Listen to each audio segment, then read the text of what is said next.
nitakwenda kumkaribisha mzee Linus, ataomba kwa ajili ya neno la Mungu. Karibu. Baba yetu na Mungu mkuu, asante kwa wakati na muda huu uliotupa. Tuko mbele za uso wako tena. Tunakualika Roho Mtakatifu uwe pamoja nasi. Tumia mtumishi wako kama ulivyokusudia. Anene nasi Bwana sawa sawa na mapenzi yako. Yote yatendeke kwa utukufu wako katika jina la Yesu. Amen. Amen. Basi katika jioni ya leo tutakuwa na somo linalosema kuomba kwa imani. Kuomba kwa imani. Somo letu linapatikana kitabu kile cha Yakobo sura ile ya 5 ule mstari wa 13 mpaka ule mstari wa 18.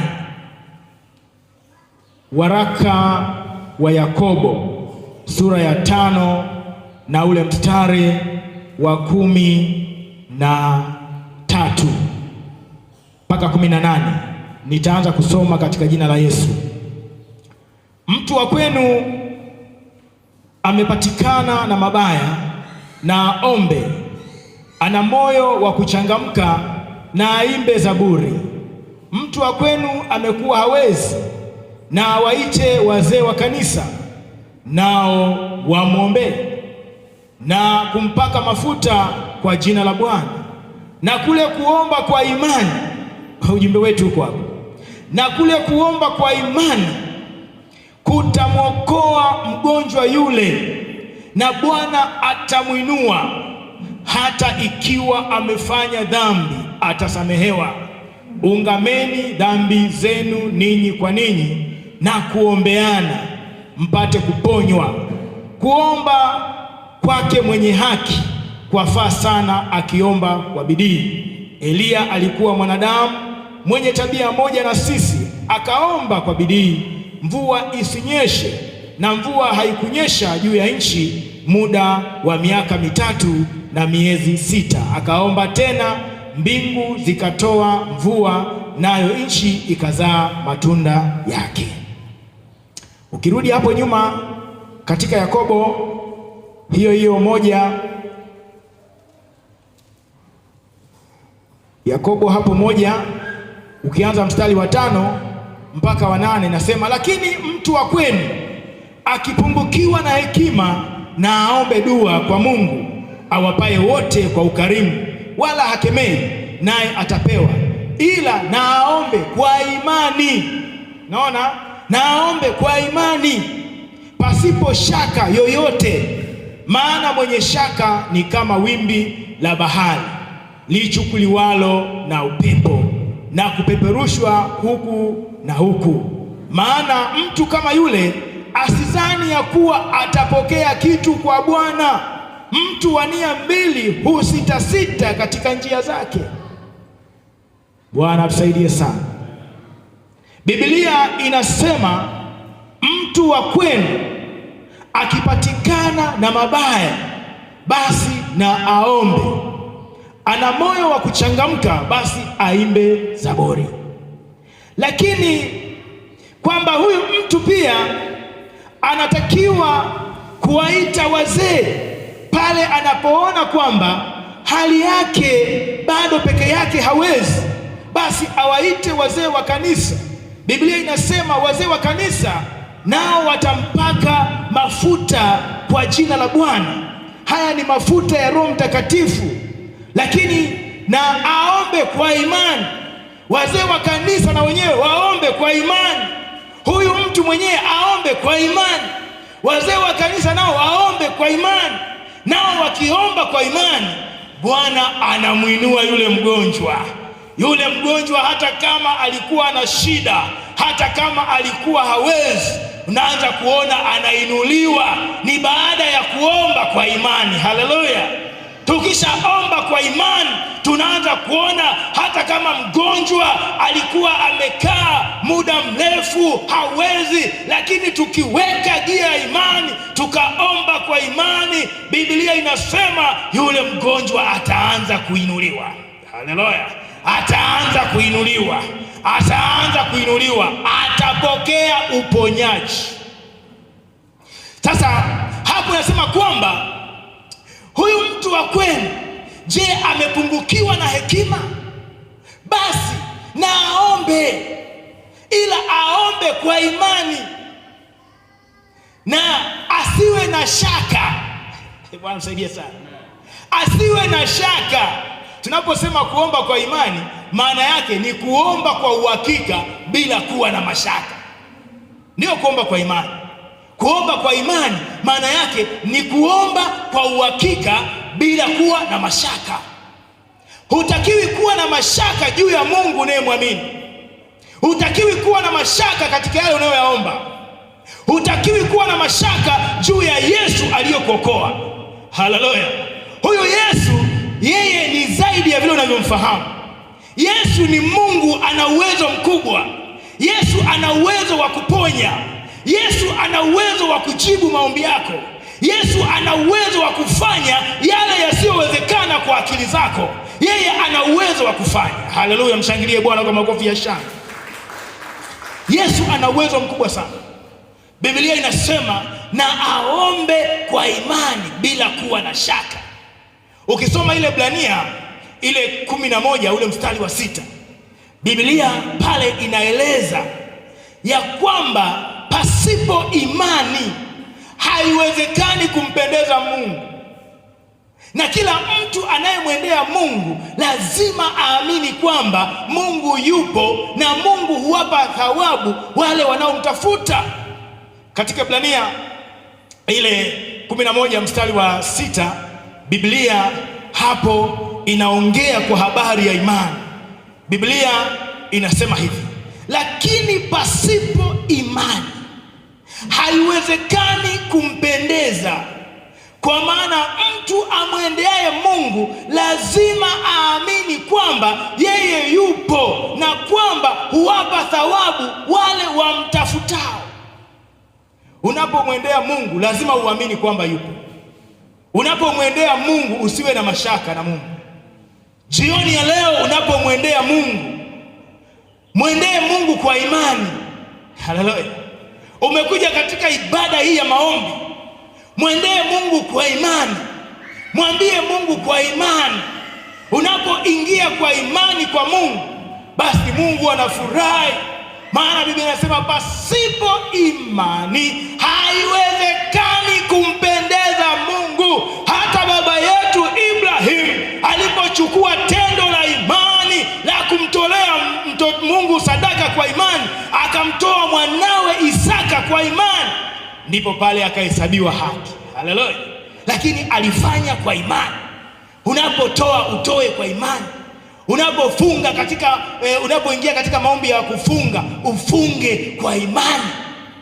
Usiingie kwamba mbona wametangaza tu kanisani ni Ijumaa ya maombi tu, lakini ingia katika maombi kwa imani. Haleluya!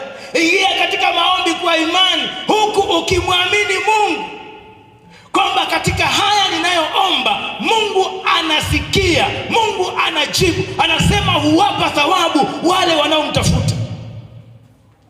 Wanaomtafuta ni mimi na wewe. Bwana anawapa thawabu wale wanaomtafuta. Ukisoma ile Marko pale 11:24 inasema kwamba kwa sababu hiyo yoyote mnayoomba mkisali, aminini kwamba mnayapokea. Unaona? Aminini, uamini kwamba unayapokea. Hebu tusoma hiyo Marko 11 ule mstari wa 6. Uone Biblia inasema yale tunayoomba ni lazima tuamini kwamba tunayapokea. Sio kwamba tunaomba bila kuamini kwamba tunayapokea. Na anasema nayo yatakuwa yenu. Katika hiyo Marko sura ile ya 11 ule mstari wa 24, Biblia inasema hapo kwamba Marko 11 ule mstari wa 24, Biblia inasema nini hapo? Kwa sababu hiyo nawaambia, yoyote myaombayo mkisali, aminini ya kwamba mnayapokea, nayo yatakuwa yenu. Nanyi kila msimamapo na kusali, sameheni mkiwa na neno juu ya mtu, ili na Baba yenu aliye mbinguni awasamehe na ninyi makosa yenu. Lakini kama ninyi hamsamehi, wala Baba yenu wa mbinguni hata wasamehe ninyi makosa yenu. Biblia inaongea kwamba yale tunayoomba tukiwa tunasali, lazima tuamini kwamba tunayapokea. Yoyote muombayo, kwa sababu hiyo, yoyote muombayo aminini kwamba mnayapokea. Yani uamini we mwenyewe. Haleluya. Aminini kwamba mnayapokea, nayo yanakuwa yenu. Kama uliomba gari, amini kwamba hilo gari linakuwa lako. Uliomba fedha, amini kwamba fedha zinakuwa zako. Uliomba mume, amini kwamba Bwana anakupa. Uliomba mke, amini kwamba Bwana anakupa. Umeomba mtoto, amini kwamba Bwana amekupa. Uliomba chochote unachoomba, amini kwamba Bwana amefanya, na hayo yanakuwa yenu. Haleluya. Lazima tuamini. Lakini kuna kizuizi kimoja Biblia inakisema hapo, kwamba wakati fulani watu wanashindwa kusamehe. Anasema kila mnaposimama na kusali, basi msamehe. Sasa kuna mwingine hajasamehe na anaingia kwenye maombi, anamhitaji Mungu. Ni kweli amekuwa akiomba, lakini kizuizi kikubwa kimekuwa ni kutokuwa na roho ya msamaha ndani yake. Roho ya msamaha. Hautaki kusamehe, hutaki kusamehe, unaendelea kuhesabu. Sasa inakuwa ni kizuizi. Mwisho wa siku nasema kwamba ni kwa nini nimekuwa nikimwomba Mungu? Ni kwa nini nimekuwa nikimwomba Mungu lakini Mungu hajibu? Hebu jipeleleze katika jioni ya leo. Angalia ndani ya moyo wako, angalia jinsi unavyoishi, angalia unavyoishi na mmeo na familia yako. Je, umekuwa ni mtu wa kusamehe au sio mtu wa kutokusamehe? Mwingine hasamehi. Biblia inasema kama hausamehi, hata Baba wa mbinguni hawezi kukusamehe. Lakini unapoingia kwenye maombi, lazima umwambie Baba nisamehe. Unaomba utakaso, usijihesabie haki kuliko mwana wa Mungu. Wakati fulani omba utakaso kwa Mungu. Haleluya. Omba utakaso, mwambie Baba nisamehe, Baba nisamehe, na kisha Bwana aweze kuachilia yale unayoyahitaji katika jioni ya leo. Biblia inaongea yoyote anayeomba aombe kwa imani bila kuwa na mashaka. Katika Biblia tunaona kwamba ukiangalia kile kitabu cha Nehemia, unaona Nehemia aliomba. Ukisoma pale Nehemia, hebu tusome hapo Nehemia pale 1:4, unaona kwamba Nehemia aliomba siku nyingi. Nehemia aliomba siku nyingi. Aliomba siku kadha wa kadha. Nehemia alikuwa na maombi ya muda mrefu. Nehemia hakuomba mara moja akaacha. Nehemia aliomba muda mrefu. Aliyepata Nehemia 1:4 afungue hapo. Nehemia 1:4, Biblia inasema, amina. Hata ikawa niliposikia maneno hayo, nikaketi nikalia, nikaomboleza siku kadha wa kadha. Nikaomboleza siku kadha wa kadha. Kisha nikafunga. Huyo Nehemia alikuwa anaomba maombi ya kawaida akiwa anaomboleza, lakini baadaye alichukua hatua ya kufanya nini? Ya kufunga. Kisha nikafunga. Nikaomba mbele za Mungu wa mbinguni. Nikasema, Ee Bwana Mungu wa mbinguni, Mungu mkuu, mwenye kuogofya, mwenye kutimiza agano lake na neema zake kwa hao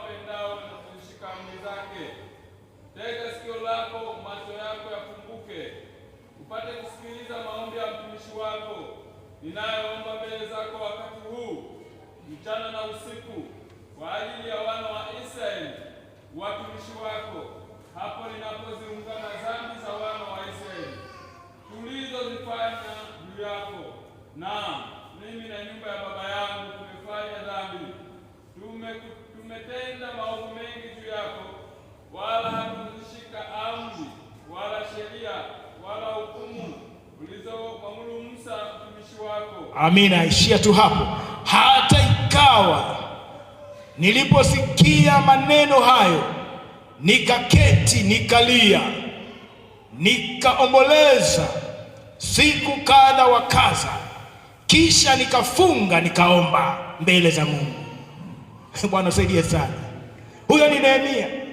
Alisikia habari za Yerusalemu, maana wakati huo walikuwa wamehamishwa, wako uhamishoni. Sasa akasikia habari za kule nyumbani kwao Yerusalemu, ya kwamba ule ukuta wa Yerusalemu umebomolewa. Kwa hiyo aliposikia hizo habari, akawa anaulizia habari la hekalu. Je, watu wanamwabudu Mungu? Ikaonekana watu wameacha kumwabudu Mungu. Sasa anasema nikalia, nikaomboleza, nikaomba, nikafunga mbele za Mungu. Haleluya! Kwa hiyo Nehemia akaomba, akaangalia kuna jambo limeharibika mbele yako, lazima uone. Yeremia aliona ukuta wa Yerusalemu umebomoka, lakini wewe unaona kitu gani kimebomoka mbele yako? Wewe unaona shida ipi? Wewe unalohitaji gani mbele yako? Nehemia aliona ukuta umebomoka, akachukua hatua ya kuomba, akaomboleza. Anasema nikalia sana, nikaomba mbele za Mungu, nami nikafunga. Haleluya! Nikafunga. Akachukua hatua, hakuishia kulia, akachukua hatua ya kufunga. Lakini pia unaposoma Esta ile 4:12, tunaona Esta yeye akaingia kwenye maombi ya kufunga muda wa siku 3. Haleluya! Maombi ya siku 3 akaomba Esta. Hebu soma hiyo Esta 4:12. Esta hapo nyuma. Esta hapo. Basi wakamwambia Mordekai maneno ya Esta. Ya mbele ya Nehemia hapo nakutana na Esta. Esta 4. Esta 4:12. Ndio.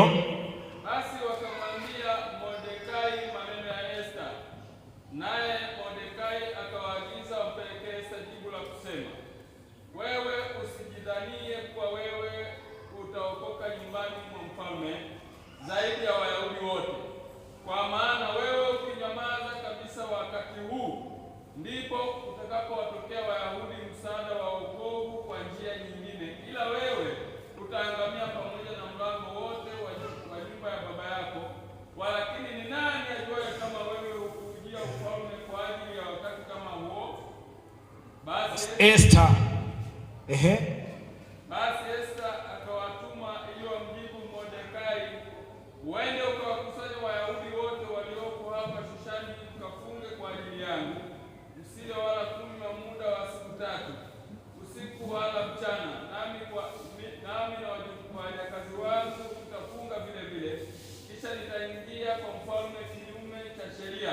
Amina. Bwana atusaidie sana. Hapa Esta huyu alikuwa ni malkia, na kwa sababu ni malkia, yeye alikuwa kwenye jumba la kifalme. Sasa wakati anaambiwa habari kwamba kuna habari mbaya zinakwenda kutokea kwa Wayahudi, yeye akaona kwamba haina haja. Ndipo mjomba wake huyu Mordekai akamwambia Esta, Esta, tunakueleza juu ya habari hii ya kwamba huyu Haman ametawanya hila, ametawanya barua za kutaka kuangamiza Wayahudi wote. Sasa wewe Esta, wewe ni malkia na sisi tunakutegemea. Sasa kama wewe utanyamaza, Bwana atatokeza mlango kwa njia nyingine. Haleluya! Akasema ukinyamaza, Bwana atatoa njia nyingine. Bwana anaweza akatokeza mlango kwa njia nyingine. Usiangalie hiyo njia unayoitegemea wewe.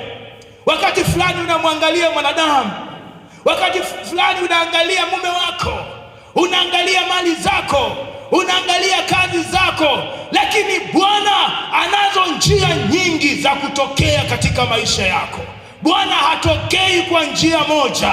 Bwana anaweza akatokea kwako kwa njia mbalimbali.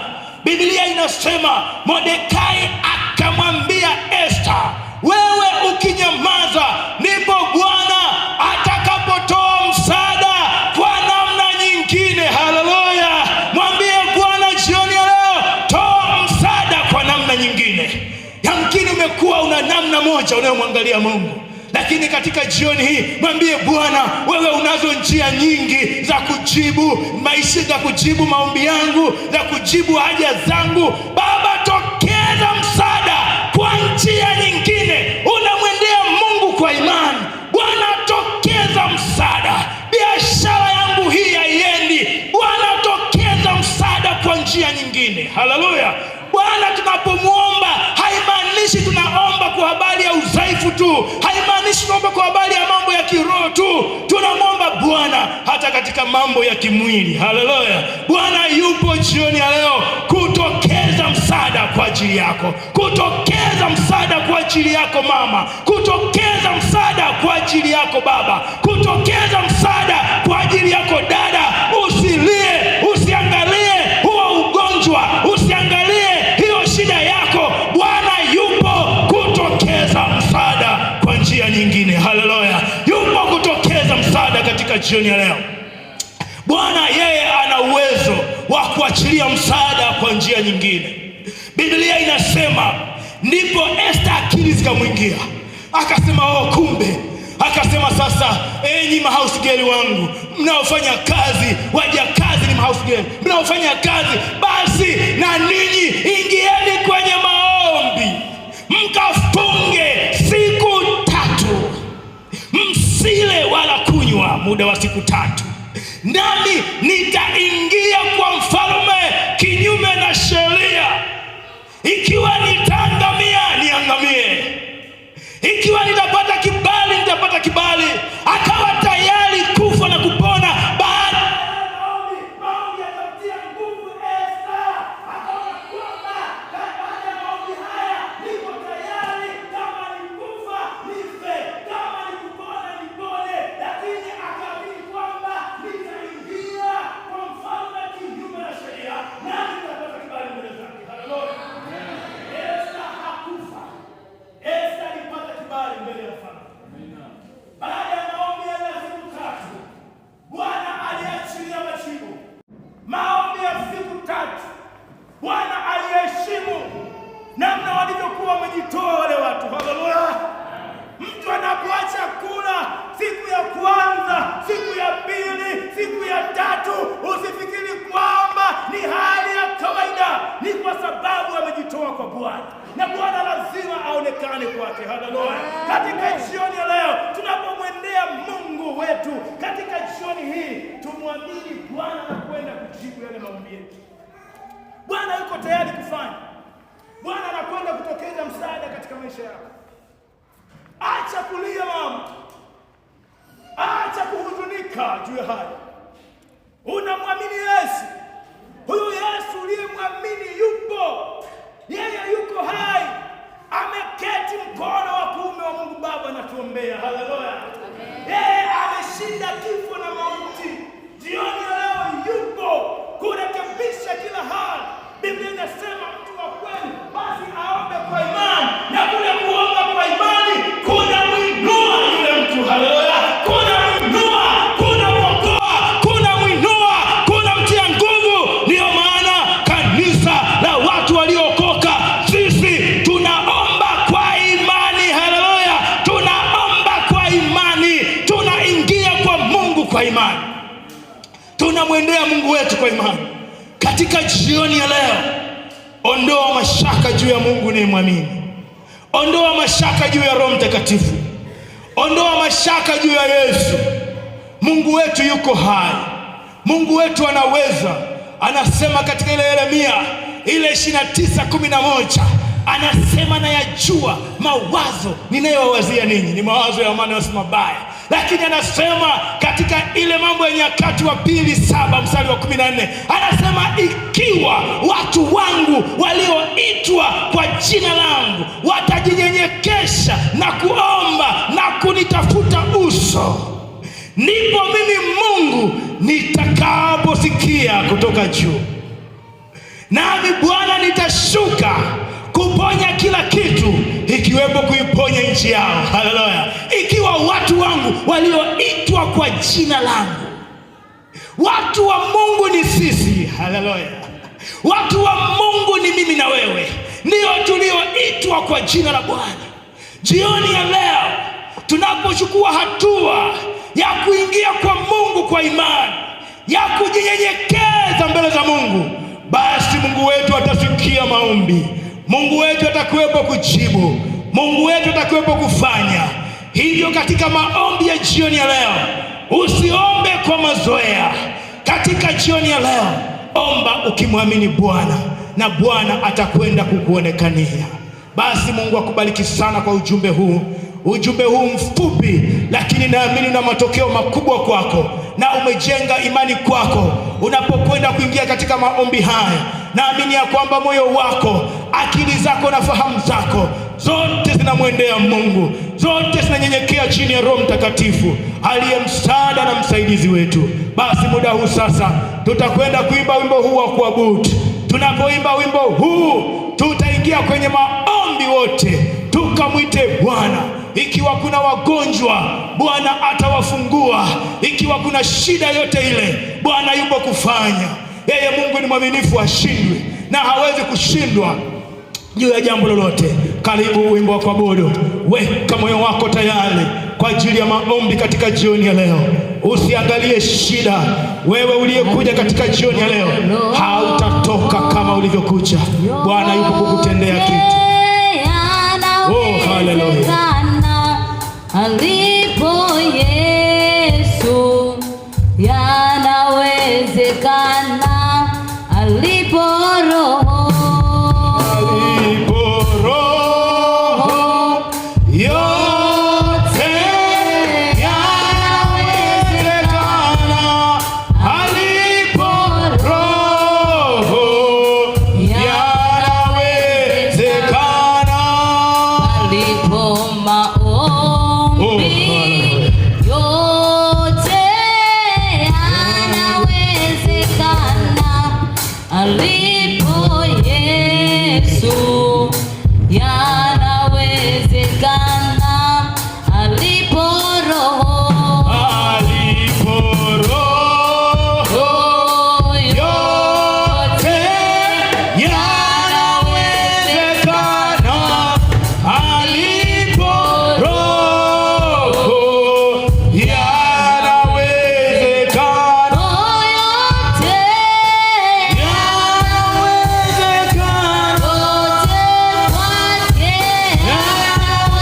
yanawezekana,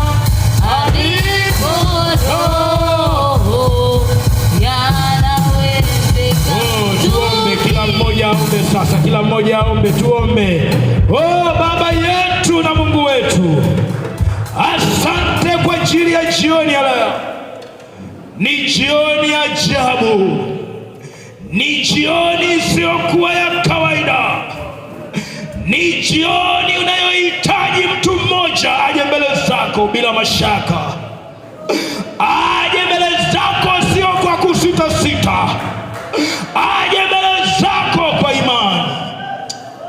Maana wewe Bwana unampenda mtu anayekuja kwako kwa imani. Baba, angalia juu ya maombi haya tunayoyaleta mbele zako Baba, katika jioni ya leo Baba, tunasogea mbele ya kiti chako. Mungu mkuu sana, Mungu mwenye rehema, Mungu mwenye uweza, Mungu mwenye nguvu, Mungu uliye mtakatifu Baba, tunasogea kwako. Wewe Mungu uliye mtakatifu sana, wewe Mungu uliye mtakatifu, nasi tunakuja mbele zako, tunaomba rehema zako, tunaomba utakaso. Utuoshe kwa damu yako, utuoshe kwa hisopo, utuoshe kwa sabuni safi, utuoshe kwa damu yako Yesu iliyomwagika pale msalabani. Nasi tunakiri amri ya kusamehe ya kwamba ni halali. Tunasamehe wote waliotukosea, yote yaliyotokea, yote yaliyotukwaza, yote yaliyotukwaza. Tunatamka makwazo aina zote tunaachilia kwa jina la Yesu Kristo. Tunaomba utakaso na rehema mbele zako. Tunanyenyekea mbele ya kiti chako cha enzi Baba, tukikuhitaji wewe Mungu wetu mkuu sana.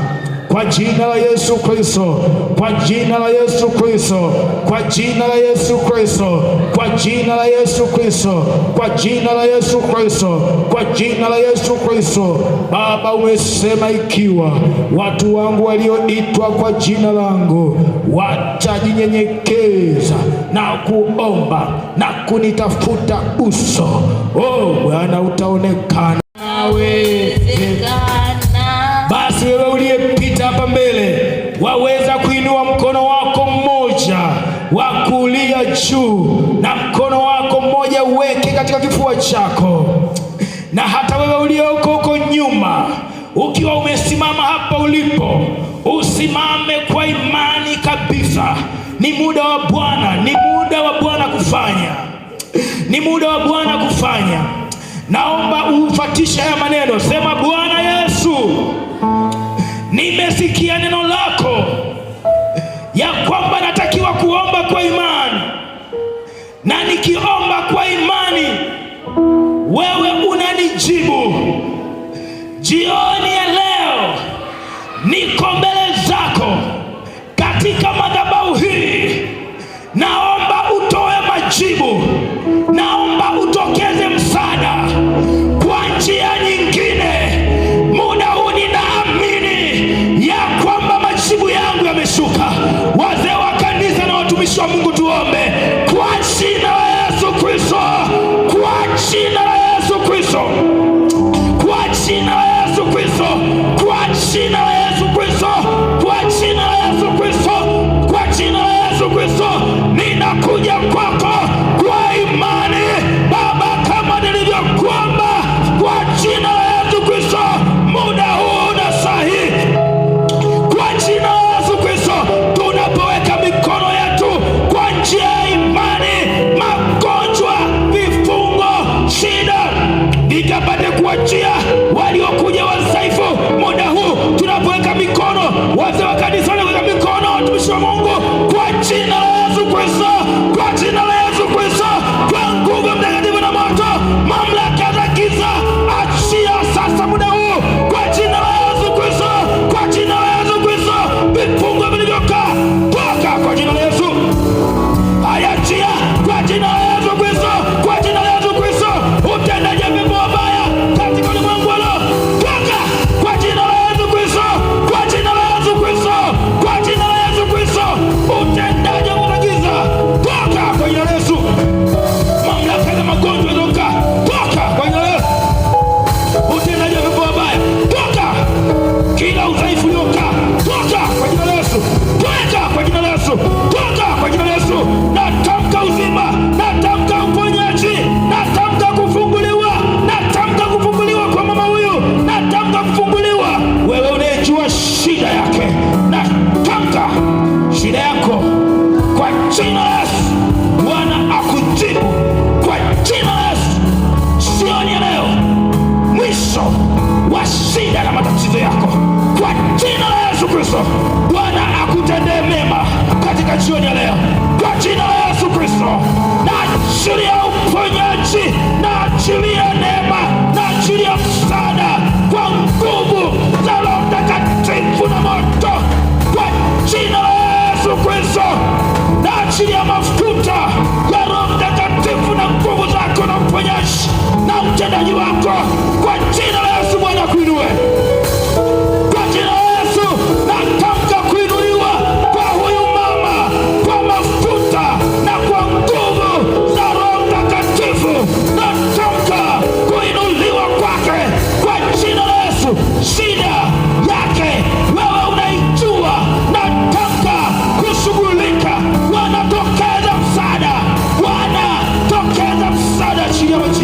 kwa jina la Yesu, kwa jina la Yesu, kwa jina la Yesu. Bwana kuguse kwa jina la Yesu, kwa jina la Yesu, kwa jina la Yesu, kwa jina la Yesu. Natamka uponyaji, natamka kuinuliwa, natamka mafuta ya Bwana, natamka mafuta ya Roho Mtakatifu, natamka jina la Yesu kunena mema juu ya huyu mama, kumfungua, natamka uzima na uponyaji kwa jina la Yesu Kristo. Natamka mafuta ya Roho Mtakatifu, natamka jina la Yesu, natamka kuwa msaada, natamka kuachilia nguvu, kuachilia uweza, kuachilia ushindi, mamlaka kwa jina la Yesu. Jina la Bwana likuinue, jina la Bwana ni dawa, likuinue kwa jina la Yesu Kristo. Uweza wa Bwana ni wa ajabu juu ya mtoto huyu. Kila kilichosimama, ikiwa kuna shida, ikiwa kuna ugonjwa, natamka ugonjwa kuachia kwa jina la Yesu. Toka kwa jina la Yesu. Natamka uzima, natamka kuinuliwa, natamka kufunguliwa kwa mtoto huyu kwa jina la Yesu. Bwana akuinue. Makosaika, natamka mafuta ya Roho Mtakatifu, natamka jina la Bwana, mafuta ya Roho Mtakatifu kuachilia msaada kwa namna nyingine, kugusa uzao, kugusa kila haja ya huyu mama. Natamka jioni ya leo, natamka kwa imani jioni ya leo. Bwana akuinue kwa jina la Yesu, kwa jina la Yesu Kristo.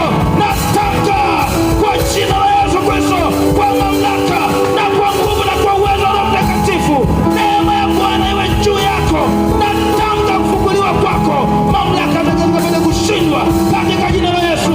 Naachilia neema, naachilia kibali na nguvu, naachilia uweza juu ya mtumishi wako. Natamka kuinuliwa, natamka kufunguliwa, natamka neema na baraka juu ya mtumishi wako kwa jina la Yesu Kristo, kwa jina la Yesu. Natamka kwa jina la Bwana kuinuliwa kwa mtu huyu, kufunguliwa na kuponywa kwa jina la Yesu. Jioni ya leo natamka kila vifungo vilivyokaa, natamka kuachia kwa jina la Yesu Kristo. Natamka jina la Yesu inenalo mema. Bwana kuinue na shida yako na msiba wako uishe kwa jina la Yesu.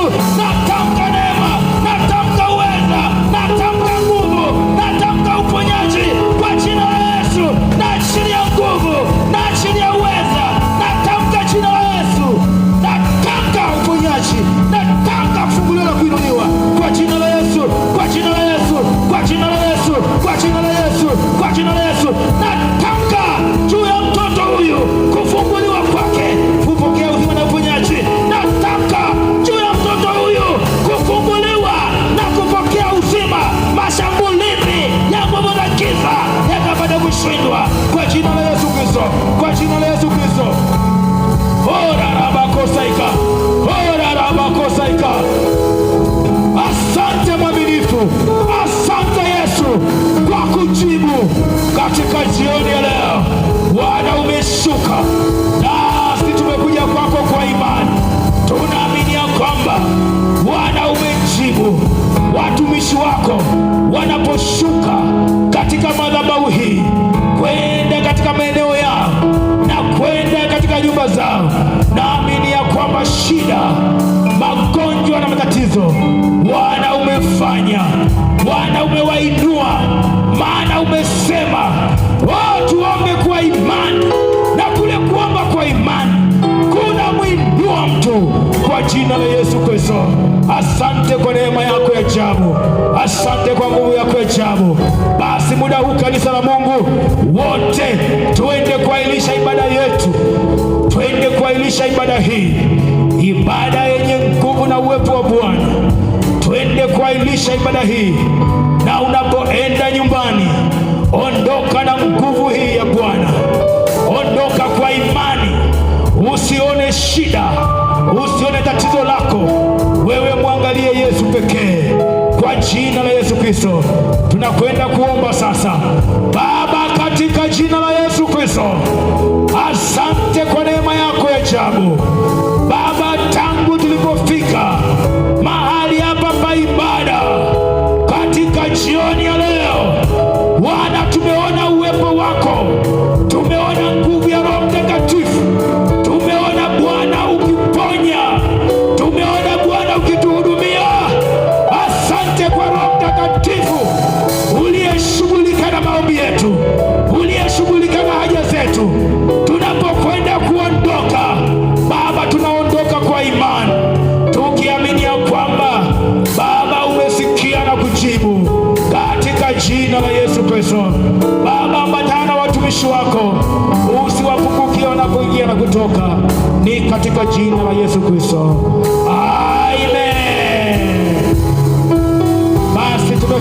mwisho wa ibada yetu, waweza kumshangilia Mungu kwa imani mahali hapo, ya kwamba Bwana amefanya ile hali